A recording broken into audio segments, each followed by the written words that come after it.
और इस माया के पार यानी कर्म करते हुए भी हम इससे कैसे पार जा सकते हैं, क्योंकि बिना कर्म के हम एक सांस भी नहीं ले सकते। एक एक सांस में लाखों करोड़ों जीव हमारे सांसों में जा रहे हैं, उनकी मृत्यु के जिम्मेदार हम हैं।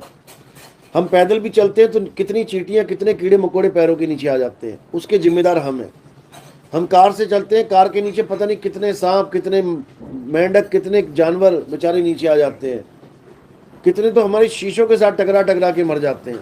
कभी गाड़ी तेज रफ्तार में लेके जाना, फिर देखना कितने छोटे छोटे कीड़े चिपके पड़े हैं, बेचारे मर रहे हैं वहाँ पे। तो ये सारे कर्म कभी कट ही नहीं सकते अगर हम केवल कर्म काट के मुक्त होने की बात करें तो। लोग कहते हैं कर्म काट लो मुक्ति मिल जाएगी। अरे कर्म काटते काटते नए कर्म बन रहे हैं, सांस लेते लेते नए कर्म बन रहे हैं। कोई नहीं बच सकता कर्मों की मार से।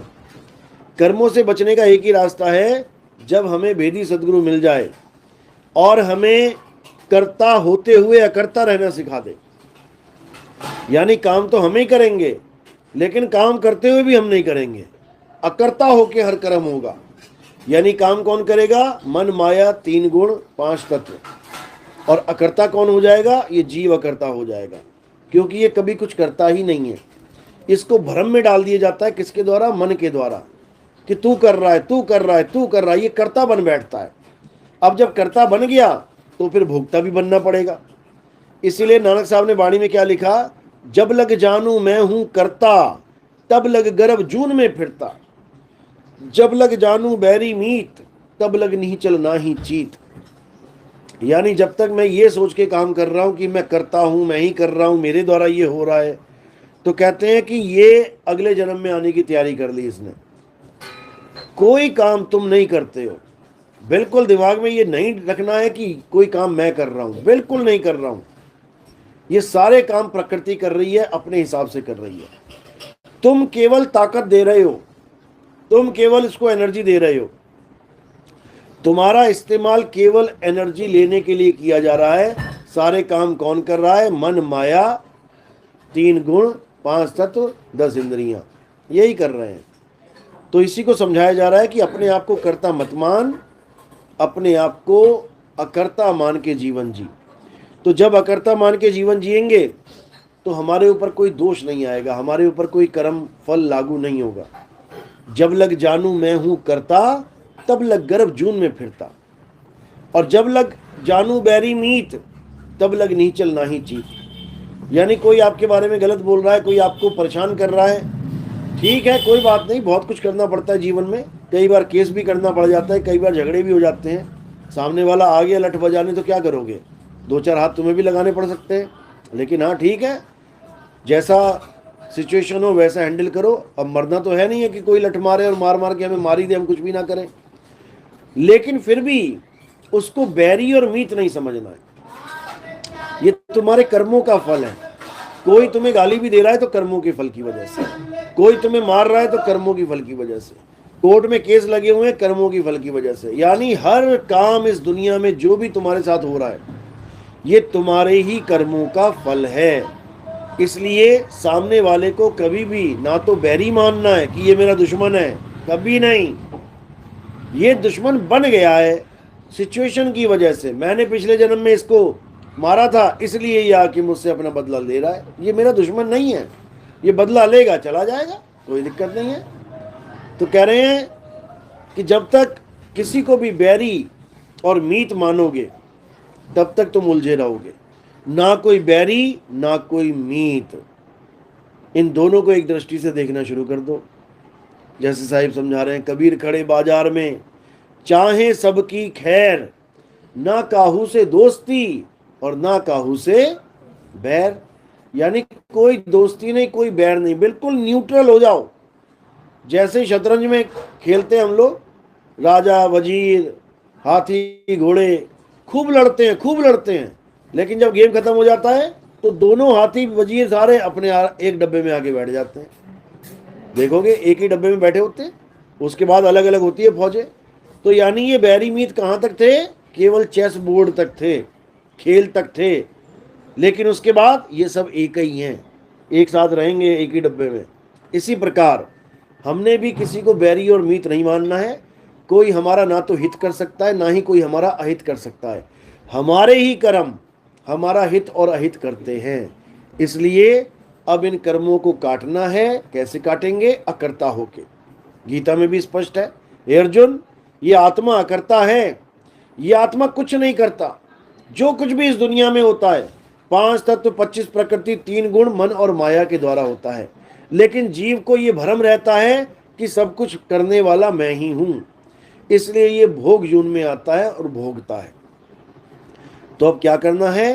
अब हमने तन मन, हमने इंद्री, माया, हमने भाव, इन सब से परे हो जाना है। भावातीत हो जाना है, इंद्रियतीत हो जाना है, मन मायातीत हो जाना है, कायातीत हो जाना है। हर चीज से परे होके अपने सत्य स्वरूप को जानना है। हमारा जो सत्य स्वरूप है और परमात्मा का सत्य स्वरूप है, ये दोनों एक ही हैं। ये इनमें कोई फर्क नहीं है, बिल्कुल भी फर्क नहीं है। बस कहाँ पे फर्क बना बैठे हैं? क्योंकि हम अपना स्वरूप भूल गए हैं, इसलिए हम परमात्मा का स्वरूप भी नहीं याद रख पाए। अपना स्वरूप भूल जाना ही परमात्मा का स्वरूप भूल जाना है। अब हम अपने आप को आदमी औरत मान बैठे, अब हमें परमात्मा भी आदमी और औरत ही चाहिए। हम राम जी की पूजा करने लगे, हम श्याम जी की पूजा करने लगे, ये मान के कि ये परमात्मा है। क्यों? क्योंकि हमने अपने आप को आदमी औरत मान लिया, तो हमें भगवान भी आदमी और औरत जैसे ही चाहिए। लेकिन गीता में बिल्कुल स्पष्ट कर दिया गया कि हे अर्जुन, तू, मैं और ये राजा महाराजा, हम ऐसे नहीं है जैसे दिखाई दे रहे हैं। हम ये शरीर नहीं है, हम आत्मा हैं, आत्म तत्व हैं हम। शरीर तो हमारे कपड़े हैं, जीव बने बैठे हैं कपड़े ओढ़ के। एक दिन ये कपड़े फट जाएंगे, एक दिन ये कपड़े बिखर जाएंगे, एक दिन ये कपड़े गल जाएंगे। इनके फटने से, गलने से हम नहीं गल गए, हम नहीं फट गए, क्योंकि हम अजर अमर अविनाशी हैं। तो क्या करना है? अब हमें ऐसे गुरु की शरण में जाना है जो हमें आत्मा का ज्ञान समझाए, जो हमें आत्म तत्व का भेद बताए, जो हमें काया से परे, माया से परे, इंद्रियों से परे उस आत्म तत्व का भेद समझाए, ताकि हम अपने ध्यान को उस आत्म तत्व में लगा के सदा सदा के लिए आत्मा ही हो सके। क्योंकि ध्यान का ये गुण है कि ये जिसका भी ध्यान करता है, ये उसी का रूप ले लेता है। इसीलिए हमने क्या करना है? अपने ध्यान को 24 घंटा आत्म तत्व यानी परम तत्व में लीन रखना है। साहिब यही समझा रहे हैं, श्वासा की कर सिमरनी, कर अजपा का जाप, परम तत्व का ध्यान धर, सो हम आपे आप। कहते हैं अगर किसी का ध्यान करना है तो परम तत्व का ध्यान धर, और तू क्या हो जाएगा? सोहम आपे आप, तू ही सोहम हो जाएगा, यानी तू ही परमात्मा का स्वरूप हो जाएगा। तुझ में और परमात्मा में कोई भेद नहीं रहेगा। परमात्मा में परम क्यों लगता है? क्योंकि वो जीव अवस्था से ऊपर का ज्ञान है। जीव भी अमर है, परमात्मा भी अमर है, लेकिन जीव पूजनीय नहीं है। जीव अज्ञानता का नाम है। जीव का मतलब क्या है? जो अपने आप को आदमी और औरत समझे, वो जीव है। जो अपने आप को बच्चा, बूढ़ा और जवान समझे, वो जीव है। जो अपने आप को पैदा होने वाला और मरने वाला समझे, वो जीव है। वो जीव है, वो डरा हुआ जीव है, वो मौत से डरता है जीव। लेकिन जब इसको अपना स्वरूप ज्ञान हो जाता है तो इसका डर खत्म हो जाता है। फिर इसको यह समझ में आ जाता है कि मैं कभी मरूंगा नहीं, हाँ शरीर छोड़ूंगा, और शरीर छोड़ने की विधि इसको गुरु से प्राप्त हो जाती है। तो ये 24 घंटे शरीर को छोड़ने की क्रिया में लग जाता है। 24 घंटे ये एक ही क्रिया में लगता है, जिसे कहते हैं काया से रहित हो जाना, यानी देह से विदेह हो जाना। अब ये 24 घंटे अपनी सूरत को एकाग्र करके अपने गुरु के बताए हुए स्थान पे, अपने गुरु के बताए हुए नाम पे, अपने गुरु के बताए हुए शब्द पे लगाना शुरू कर देता है। इसी को कहते हैं निशाना साधना, यानी ध्यान का निशाना आत्म तत्व में साधने लग जाता है। तो साहिब समझा रहे, निशाना कोई मारे संत सुजान, यानी जिसका निशाना जहां लगेगा वही गति प्राप्त हो जाएगी। इसीलिए बोला अंतमता सोने लग जाता है। तो साहिब समझा रहे, निशाना कोई मारे संत सुजान, यानी जिसका निशाना जहां लगेगा वही गति प्राप्त हो जाएगी। इसीलिए बोला अंतमता सोगता, तो अब क्या करना है, अब हमें क्या प्राप्त करना है पहले ये जान लो। आत्मा सत्य है, आत्मा को छोड़ के सब असत्य है। अगर तुमने आत्मा के अलावा किसी भी चीज पे उंगली रख दी, आत्मा के अलावा किसी भी चीज का निशाना साध लिया, तो आप असत्य को ही प्राप्त होगे, ए टू जेड। चाहे वो गुरु की काया हो, चाहे वो गुरु का नाम हो, चाहे वो इस संसार का कोई धाम हो, चाहे मंदिर मस्जिद गुरुद्वारा चर्च हो, चाहे सतलोक अलग लोक अगम लोक अनामी लोक हो, क्योंकि वो तो लोक है, आत्मा थोड़ी नहीं है। और सत्य क्या है, केवल आत्मा सत्य है, लोक सत्य नहीं है। क्यों? क्योंकि लोक बनते और बिगड़ते हैं, आत्मा कभी बनती और बिगड़ती नहीं है। तो जो बन जाए और बिगड़ जाए वो असत्य है, जो कभी ना बने कभी ना बिगड़े वो सत्य है। तो उसी का भेद बताते हुए कृष्ण जी ने समझाया कि हे अर्जुन, अध्याय 3 17वां श्लोक, जो सत्य को पाना चाहते हैं वो क्या करें। हे अर्जुन, जो आत्मा में रमण करते हैं, जो आत्मा में तृप्त हैं, जो अपनी आत्मा में संतुष्ट हैं, उनके लिए कोई धार्मिक कर्म कर्तव्य लागू नहीं होता। उनको कोई पूजा पाठ हवन यज्ञ कुछ करने की जरूरत नहीं, उनको किसी वेद पुराण गीता भागवत पढ़ने की जरूरत नहीं, उसको कोई ग्रंथ पढ़ने की जरूरत नहीं, उसको कोई कलमा कुरान पढ़ने की जरूरत नहीं। हर चीज से निवृत्त हो जाता है और उस परम तत्व में समा जाता है जिसमें समाना उसके जीवन का लक्ष्य है। बस इतना अगर समझ में आ गया तो समझ लो कि अब आपकी गाड़ी, जो जीवन की गाड़ी है, वो पटरी पे आना शुरू हो गई है। और धीरे धीरे धीरे धीरे उस चीज का जब अनुभव हो जाएगा तब आपको समझ में आएगा कि इतने बड़े बड़े ग्रंथ कैसे लिख गए ये संत लोग। ऐसा क्या मिल गया उनको कि उन्होंने इतने हजारों पन्ने लिख डाले केवल महिमा गाने के लिए। ये नहीं लिख पाए कि परमात्मा होता कैसा है, ये नहीं बता सकता कोई। हाँ, संकेत में बता दिया कि परमात्मा शब्द है, परमात्मा अखंड है, परमात्मा अजर है, अमर है, अविनाशी है, ये सब तो बता के चले गए। लेकिन परमात्मा का स्वरूप क्या है, उसका स्वरूप क्या है, यथार्थ ज्ञान क्या है, यथार्थ बोध क्या है, यथार्थ अनुभव क्या है, ये कोई नहीं बता के गया। क्यों? ये बताने की चीजें ही नहीं है, ये अनुभव करने की चीज है। करंट का नाम, करंट के गुण तो लिख के चले गए सारे किताबों में, लेकिन करंट का झटका लगता कैसे है ये कोई तुम्हें अनुभव नहीं करवा सकता। किताबों के द्वारा, वाणी के द्वारा, लेख के द्वारा, 52 अक्षरों के द्वारा कोई अनुभव नहीं करवा सकता। ये अनुभव कब होगा? जिस दिन तुम्हारा हाथ करंट की तार में लग गया, जिस दिन तुम्हें करंट का झटका लग गया, वही तुम्हें बोध करा सकता है, यानी वही अनुभव ज्ञान तुम्हारे जीवन में उतर सकता है, जो बिना किसी किताब के, बिना किसी अक्षरों के जाप के, बिना किसी मंत्र के प्राप्त होता है, बिना किसी मंत्र के। और ये परमात्मा की, गुरु की दया से प्राप्त होता है। जब उसकी दया हो जाएगी अपने आप तुम्हें अनुभव होगा, अपने आप। कहते करे करावे आपे आप, मानुष के नहीं कुछ भी हाथ। कोई गलती से मत सोच लेना अनुभव होने के बाद भी कि ये तुमने खुद से किया है।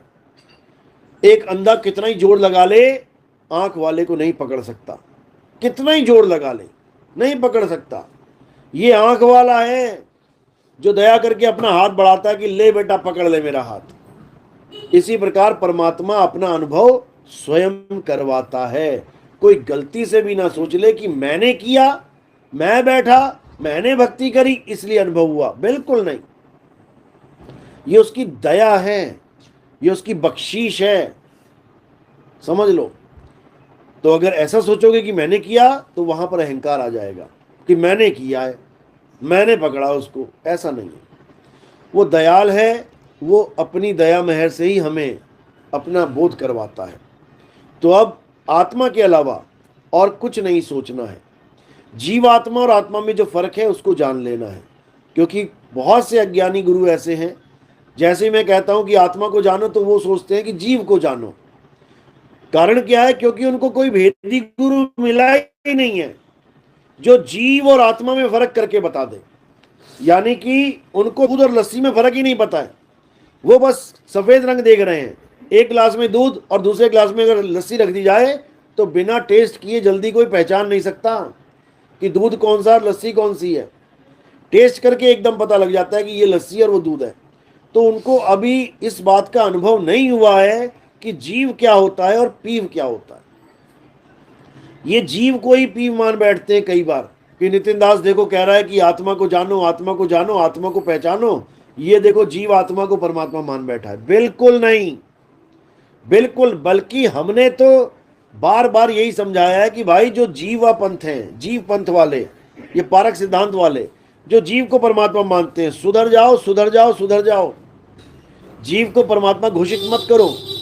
जीव अज्ञानी है, जीव डरा हुआ है, जीव बंधन में है, बहु बंधन में बांधया एक बेचारा जीव, जीव बेचारा है, जीव परमात्मा नहीं है।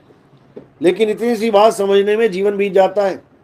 तो क्या करना है, अब हमें सबसे पहला पाठ क्या पढ़ना है कि आत्मा और जीव में फर्क क्या होता है। जब जीव और आत्मा में फर्क समझ में आ गया तो तुम अपने आप खोजी बन जाओगे। तो जीव क्या है, जो काया में रहता है। तुम्हारे शरीर में तुम्हारा जीव, राम जी के शरीर में राम जी का जीव, चींटी के शरीर में चींटी का जीव, कुत्ते के शरीर में कुत्ते का जीव। यानी शरीरों को चलाने वाला, शरीरों को जीवित रखने वाला ये कौन है, जीव है। काया में जीव है, इसीलिए शरीर जीवित है, जीवित। और काया में शरीर नहीं है, उसने छोड़ दिया काया को। अब ये काया क्या हो गई, निर्जीव, निरात्मा नहीं हो गई। निरात्मा सुना कभी, निर्जीव सुना होगा। निरात्मक कुछ नहीं होता है, निर्जीव होता है, क्योंकि जीव आता और जाता है।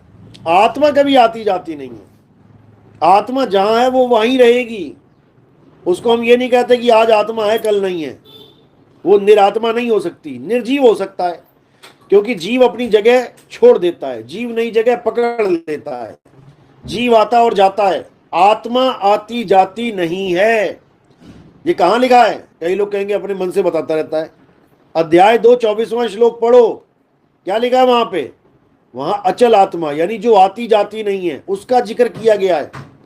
और अध्याय 2 के बाकी श्लोक पढ़ लेना, 18 19 20 21, इसमें कौन सी आत्मा का जिक्र है, जीव आत्मा का, जो कपड़े धारण कर रही है।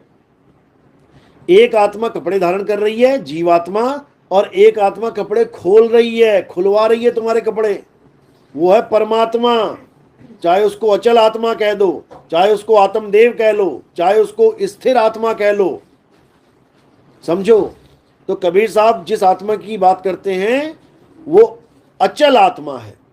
कबीर साहब वाणी में समझा रहे हैं, आवे न जावे, जन्मे नहीं मरे, सो निज पीव हमारा हो। यानी हमारा परमात्मा कभी आता जाता नहीं है कि आज राम जी आगे चले गए, कृष्ण जी आगे चले गए, हनुमान जी आगे चले गए। जो आए और आए, उसको कबीर साहब कभी परमात्मा नहीं कहते। वो क्या कहते हैं, जो आता और जाता है वो कौन है, वो जीव है, जीव है वो। लेकिन अज्ञानी जीव इस बात को समझ ही नहीं पाता। तो क्या करना है, अब जीव से पीव होना है। कैसे होंगे, उसका भेद भी संतों ने बताया है। क्या बताया है, कोटि तो ब्रह्मा भय और कोटि भय ईश, साहिब तेरी बंदगी से ये जीव होए जगदीश। यानी बंदगी करनी पड़ेगी इसके लिए। बंदगी का मतलब क्या है, सच्ची भक्ति। बंदगी का मतलब ये नहीं है कि पूजा पाठ हवन यज्ञ करना पड़ेगा, नमाज पढ़नी पड़ेगी, या कोई आरतियां गानी पड़ेंगी, या कोई अरदास करनी पड़ेगी, या कोई प्रेयर करनी पड़ेगी चर्च में जाके। बिल्कुल नहीं। साहिब तेरी बंदगी से जीव होए जगदीश, यानी तुम्हें सत भक्ति प्राप्त करनी पड़ेगी। सत भक्ति यानी ऐसी भक्ति जिसका कभी नाश ना हो। कितने प्रकार की भक्ति बताई कबीर साहब ने, 4 प्रकार की भक्ति। कौन कौन सी, जाप, अजपा, अनहद और सार शब्द। तो सत भक्ति क्या है, जिस भक्ति का कभी नाश नहीं होता। और असत्य भक्ति जिसका नाश हो जाता है, खिर जाती है, खंडित हो जाती है, खत्म हो जाती है। तो कौन सी भक्तियां खत्म होंगी, जाप मरे, अजपा मरे, अनहद भी मर जाए, और सुरत समाये शब्द में वह को काल ना खाए। यानी जितने भी ये बाबा लोग मंत्र जपवा रहे हैं, राधे राधे जप लो, राम राम जप लो, अल्लाह अल्लाह जप लो, वाहिगुरु वाहिगुरु जप लो, ये सारी भक्तियां खत्म हो जाएंगी। कैसे, जब प्राण पखेरु उड़ जाएंगे, ये सारे नाम धराशायी हो जाएंगे। जीभ बोलती बोलती बोलती बोलती रुक जाएगी, चलेगी नहीं, खेल खत्म। जाप मरे, अजपा मरे। अजपा यानी अजपा जाप। ये तुम्हारी नाक में देखो, एक हवा आ रही है जा रही है, उसकी आवाज को सुनने की कोशिश करो एकांत में, तो तुम्हें कौन सी आवाज सुनाई देगी? सो। जैसे सांस लोगे तो चलेगा सो, और जैसे सांस छोड़ोगे हंग। सो हंग, सो हंग। इसी में उलझे पड़े हैं बड़े बड़े सिद्ध, बड़े बड़े ऋषि मुनि, बड़े बड़े औलिया। इसी को नहीं समझ पा रहे हैं कि ये नाम अखंड है कि खंडित है, जबकि बोल रहे हैं अपने मुंह से 21,600 सांसें मिली हैं हमें गिन के, एक दिन ये खत्म हो जाएंगी। अरे जब खत्म ही हो जाएगी तो परमात्मा का नाम कैसे हुआ ये? क्योंकि परमात्मा का नाम कभी खत्म नहीं होता। ये सोहंग सोहंग खत्म हो जाएगा, ये आ रहा है जा रहा है, परमात्मा का नाम आता जाता भी नहीं है। इसी को साहिब ने बोला, सोहंग आवे सोहंग जावे, सोहंग काल सबन को खावे। यानी सारी दुनिया इसी सोहंग सोहंग में उलझी पड़ी है। तो कबीर साहब इसका खात्मा करते हैं, जाप मरे, अजपा मरे, अनहद भी मर जाए। अनहद क्या है? कानों में उंगलियां डाल के कुछ बाबा लोग 5 तत्वों की 5 धुनों को हमें सुनाते रहते हैं। उन्हीं धुनों को सुन सुन के हम सोचते हैं हमें परमात्मा मिल गया। कभी शंख बजने लग जाता है, कभी बांसुरी बजने लग जाती है, कभी बीड़ा बजने लग जाती है, कभी और कोई नाच चल पड़ती है। सब माया जाल, सब माया जाल। तो कबीर साहब यही समझा रहे हैं कि जाप मरे, अजपा मरे, अनहद भी मर जाए, सूरत समाये शब्द में वाको काल ना खाए। तो अब क्या करना है काल से बचने के लिए? अब हमें सार शब्द को जानना पड़ेगा। जाप अजपा अनहद तो खेल खत्म हो गया, अब बचा सार शब्द। तो सार शब्द के बारे में क्या बोला कबीर साहब ने? कहते हैं, सार शब्द गही बाची हो, मानो एतबारा, अक्षर पुरुष एक पेड़, निरंजन वाकी डारा। यानी अगर बचना है तो सार शब्द की खोज कर बंदे। सार शब्द ही तुझे तेरे मालिक से मिला सकता है। सार शब्द ही तेरा निज घर है, सार शब्द ही तेरा निज धाम है। ये काया माया का लोक छोड़ के हमने कहां समाना है? सूरत समाये शब्द में, और वाको काल ना खाए। हमें उस सार शब्द में समा जाना है। जिसको सार शब्द में समाने का भेद ही नहीं पता, वो भेदी गुरु नहीं हो सकता। वो जपी तपी सन्यासी तो हो सकता है, 108 माला जप ली, 1008 माला जप ली, बन गया जपी बड़ा बड़ा, तपी बन सकता है। बैठा हुआ है, धरती में सारा दिन गाड़ दिया, बस मुंडी करके बैठा हुआ है। पेड़ पे उल्टा लटक गया, 10-10 साल लटका। ये काया को तपाना है। लोग जाते हैं अलग अलग तीर्थ स्थानों पे, कोई पैदल जाता है, कोई कार में जाता है, कोई बाइक पे जाता है, लेकिन एक ऐसा भी है जो लेट के जाता है। वो क्या है? वो भी तपस्या में ही आता। ना मैं तप में, ना एकांत निवास में, खोजी होए तुरंत मिल जाऊं, एक पल की तलाश में। कहे कबीर सुनो भाई साधो, मैं तो हूं विश्वास में। यानी अब ऐसी जगह ढूंढना है हमने जहां पर ये काया माया का खेल ही ना हो। नहीं प्राण में, नहीं पिंड में, ना ब्रह्मांड आकाश में, ना मैं त्रिकुटी भंवर गुफा में, ना श्वासों की श्वास में। खोजी होए तुरंत मिल जाऊं, एक पल की तलाश में। और कहे कबीर सुनो भाई साधो, मैं तो हूं विश्वास में। यानी अब ऐसा गुरु मिल जाएगा तुम्हें जो तुम्हें तुम्हारा स्वरूप बता देगा। तुम काया नहीं हो, तुम माया नहीं हो, तुम आदमी औरत नहीं हो, बच्चा बूढ़ा जवान नहीं हो। तुम क्या हो? तुम एक आत्मा हो। जब तुम्हें अपनी आत्मा के बारे में समझ में आ जाएगा, तब तुम्हारी लगन लगेगी अपने आप को पाने की। साहिब कह रहे तू सिमरन किसका करे? अरे तू ही है आपे आप। तू जान तो सही अपने आप को। और जब तू अपने आप को जान लेगा तो क्या होगा? तो ही मोही, मोही तो ही, अंतर कैसा? फिर कोई अंतर ही नहीं है। लेकिन कब? जब तुम उसको जान लोगे तब। ये नहीं कि बैठा हुआ चोरी जारी कर रहा है, सारे दुनिया भर के कर्म कांड कर रहा है और गाता भी जा रहा है, तो ही मोही, मोही तो ही, अंतर कैसा? लग जाएगा अंतर पता। यानी जब तक तुम स्वरूप को जान ना लो, तब तक तुम और वो एक नहीं हो सकते। एक कहूं तो है नहीं, और दो कहूं तो गारी। जैसा है तैसा कहूं, कहे कबीर विचारी। तो साहिब ने वाणियों में कोई कसर नहीं छोड़ी, लेकिन ये जीव बेचारा भटक रहा है, नहीं समझ में आ रहा इसको बात। तो अब क्या करना है? अब बचना चाहो काल जाल से, तो चीनो शब्द हमारा, और कहे कबीर अमर कर राखूं जो निज होए हमारा। अब इस माया के जाल से बचना है, क्योंकि ये इतनी बड़ी ठगनी है, इससे कोई बच नहीं सकता। माया महा ठगिनी हम जानी। लेकिन कैसे बचेंगे? इस माया को समझ के, जान के। जैसे ये संसार भी एक माया है, कैसे बचेंगे? बिना घर के रह सकते हो क्या? बिना बच्चों के रह रहे हो क्या? बिना बीवी के रह रहे हो क्या? बिना नौकरी के, बिना पैसों के रह रहे हो क्या? बिना काया के रह रहे हो क्या? यानी रहना इसी में ही है, लेकिन इससे बच के भी रहना है साथ में। ये कब होगा? जब स्वरूप ज्ञान होगा, तब होगा। यानी माया में रह के भी माया में लिप्त नहीं हो पाओगे। कमल रहेगा कीचड़ में, लेकिन रहेगा कीचड़ से परे। ये तब बात बनेगी। इसी को बाबा नानक ने भी समझाया। उन्होंने ये नहीं कहा कि तुम माया का त्याग कर दो। माया का त्याग करके कहाँ जाओगे? जंगल में बैठोगे जाके? उन्होंने क्या बोला? जैसे जल में कमल निरालंब, मुर्गा भी निशाने। मुर्गा भी क्या करती है? पूरा दिन पानी में मछलियां पकड़ेगी, पूरा दिन डुबकियां मार मार के, लेकिन निशाना कहाँ लगा रखा उसने? अपने घर का।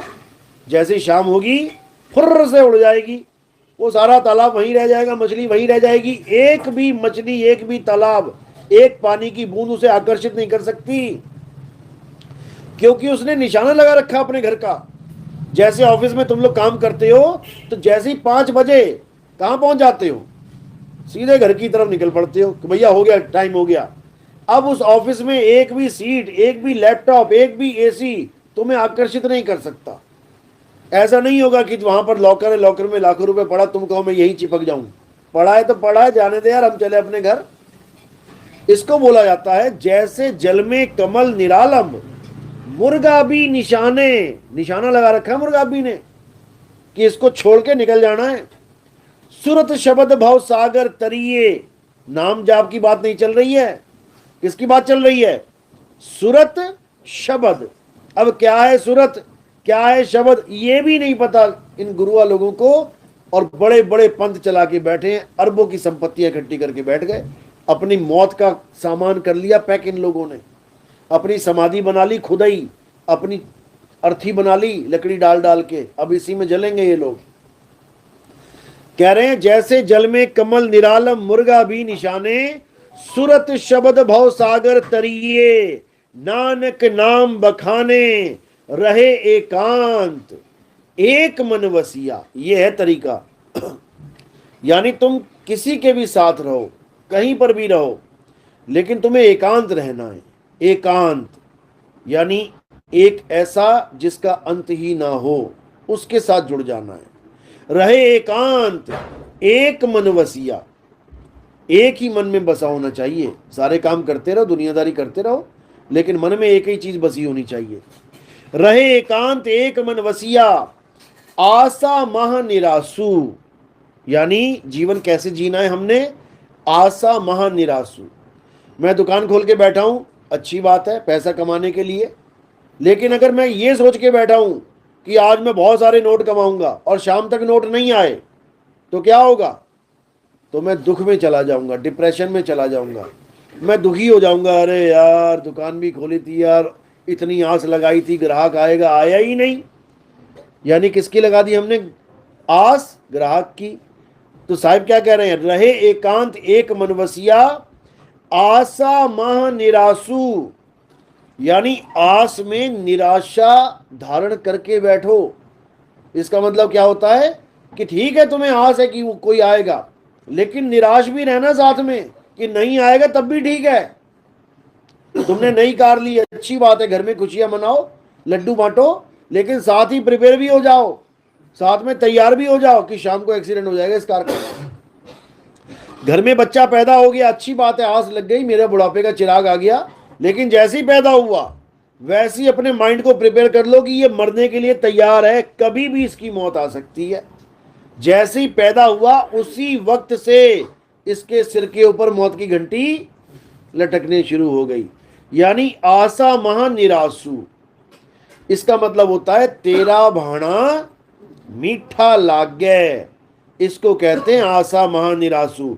आ गया तो चंगा, नहीं आया तो और बढ़िया और अच्छा हो गया। तो इस अवस्था में रहना है। उसके बाद तुम्हें कोई हरा नहीं सकता दुनिया में, हरा नहीं सकता दुनिया में। जिसका लक्ष्य जीत हो ही ना, जिसका लक्ष्य जीतना है ही नहीं, उसको कौन हराएगा। जिसका लक्ष्य खुश रहना है ही नहीं, उसको कौन रुलाएगा। उसका कोई कुछ नहीं बिगाड़ सकता। तो इसी को बोला है, रहे एकांत एक मन वसिया, आशा महा निरासु, अगम अगोचर दीख दिखावे, नानक ताकर दासु। अगम अगोचर, अगम यानी जहां तक किसी की गम ही ना हो। अपने सत्य स्वरूप को भी अगम कहते हैं। इसी को अविगत भी कहते हैं। अविगत से चला आया, यानी अपने स्वरूप से आया हूं मैं निकल के। कौन निकला स्वरूप में से? ये सूरत निकली स्वरूप में से। अब कहां समाई ये? जो मुक्ति होए स्वरूप में ही समाये जाके वापस। इसका स्वरूप क्या है? इसका स्वरूप शब्द है। हम हैं शब्द, शब्द हम माही, हमसे भिन्न और कछु नाही, शब्द ना बिन से देही, और कहें कबीर हम शब्द सनेही। तो इसी को समझना है।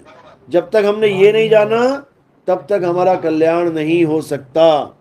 इसीलिए बार बार संतों ने शब्द की महिमा गाई। इसीलिए बार बार संतों ने शब्द के भेद की बात करी कि शब्द भेदी गुरु मिल जाए तो कल्याण हो जाए। इसी को साहिब ने समझाया। कहते वस्तु कहीं और ढूंढे कहीं, कैसे लागे हाथ, और गुप्त वस्तु तब मिले, भेदी लीजे साथ। भेदी लीना साथ में, और दीनी वस्तु लखाए, कोटि जन्म का पंथ था, पल में पहुंचा जाए। पल में यानी जिसको पाने के लिए जन्मों जन्म लग जाएंगे, एक ही पल से स्टार्ट हो जाएगा काम। एक ही पल से तुम्हें अनुभव होने लग जाएगा। उसी वक्त से तुम्हें ऐसा अनुभव होने लग जाएगा जैसे तुम काया नहीं हो। कभी करके देखोगे तो पता लगेगा। तो धीरे धीरे धीरे धीरे धीरे परमात्मा तुम्हें ऐसा अनुभव दे देगा कि तुम्हें अपने स्वरूप का ज्ञान हो जाएगा। उसके बाद ना कहीं आना और ना कहीं जाना, आपे में आप समाना। फिर तुम कहां समा जाओगे? अपने ही स्वरूप में समा जाओगे। अपने ही स्वरूप में, अपने ही निज नाम में। क्योंकि तुम्हारा स्वरूप और परमात्मा का स्वरूप एक ही है। तुम्हारा निज नाम और परमात्मा का निज नाम एक ही है। इसी को बोला गया, सत्य स्वरूपी नाम साहिब का, सो निज नाम हमारा। तो यही जानना है, इसी से हमारा कल्याण होगा। इसके अलावा जो दुनिया में ज्ञान दिया जा रहा है, कोई मंदिर बन गए, मस्जिद बन गए, गुरुद्वारे बन गए, चर्च बन गए, ठीक है, शुरुआत बहुत अच्छी है।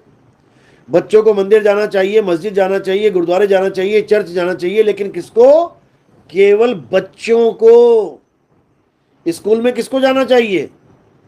बच्चों को। बूढ़ों को जाना चाहिए क्या? बूढ़े स्कूल जाएंगे, मजाक उड़ जाएगा। इसलिए मंदिरों में केवल बच्चों को जाना चाहिए, यानी जिनकी बुद्धि अभी बालक स्तर की है, जो भगवान को पत्थर मान बैठे हैं, जिनको ये समझ में आ जाता है कि भगवान पत्थर के हैं, वो बालक स्तर के लोग हैं, उनको मंदिर चले जाना चाहिए। लेकिन जिसको ये समझ में आ जाए कि भगवान पत्थर नहीं है, भगवान जड़ नहीं है, वो कौन है? परमात्मा है। परमात्मा यानी परम आत्मा है। तो परम आत्मा का मतलब पत्थर नहीं होता। परमात्मा पत्थर नहीं है। पत्थर तो जड़ है, पत्थर तो खंडित हो जाता है, पत्थर तो बेजान है। लेकिन परमात्मा बेजान नहीं है। परमात्मा पत्थर नहीं है, मूर्ति नहीं है, वो परम चैतन्य है, वो सत्य स्वरूप है। उसको जानना है। तो मंदिर, मस्जिद, गुरुद्वारा, चर्च जो भी है, शुरुआती दौर के लिए बहुत अच्छा है। इससे हमारी आस्था जुड़ती है भगवान से। इससे हमें अलग अलग भगवानों का, अलग अलग देवी देवताओं का, जिसका भी जो ज्ञान है सुनने को मिलता है। कोई भी वेद पुराण पढ़ोगे उसमें सवाल जवाब भी हैं, उसमें कुछ ज्ञान की बातें। मंदिर जाओगे तभी तो ज्ञान मिलेगा, पढ़ोगे वहां जाके ग्रंथ। लेकिन कोई कहे कि सारी उम्र मंदिर जाना है, सारी उम्र पूजा पाठ करना है, तो ये गलत है। सारी उम्र तो एलकेजी भी नहीं करनी है, यूकेजी भी नहीं करना है, पहली दूसरी पांचवी भी नहीं करनी है। अरे सारी उम्र तो पढ़ाई भी नहीं करनी है, पढ़ाई के बाद कमाई भी तो करनी है। सारी उम्र पढ़ के चला जाए लड़का, पढ़ता रहा और लास्ट में मर जाए तो माँ बाप कहेंगे कैसा निकम्मा पैदा कर दिया, सारी उम्र पढ़ता ही रहा, कमा के तो कुछ दिया ही नहीं इसने, यानी खर्चा ही करवाता रहा हमारा। तो पढ़ाई के बाद कमाई जरूरी है। पढ़ाई कहाँ होगी? मंदिर, मस्जिद, गुरुद्वारे, चर्च में। और कमाई कहाँ होगी? आत्मज्ञान में। इसीलिए बोला जाता है ये बहुत कमाई वाला महात्मा है। कमाई यानी उसको आत्मज्ञान का बोध है, वो कमाई है। और जो किताबी ज्ञान है वो पढ़ाई है। वेद पढ़े, कुरान पढ़ी, गुरु ग्रंथ साहब पढ़ लिया, बाइबल पढ़ लिया, पढ़ पढ़ के ज्ञान अर्जित कर लिया, ये पढ़ाई है। और शब्द का अनुभव कर लिया, ये कमाई है। इसी कमाई वालों को कहते हैं बहुत पहुंचा हुआ है। बहुत कहां पहुंचा हुआ है? कहां तक पहुंचना है? खुद तक पहुंचा हुआ है, खुद को जानता है। जो खुद को जानता है वही खुदा को जानता है, और जो खुद को नहीं जानता वो खुदा को भी नहीं जानता। वो तो नाम ले रहा है केवल, खुदा खुदा खुदा।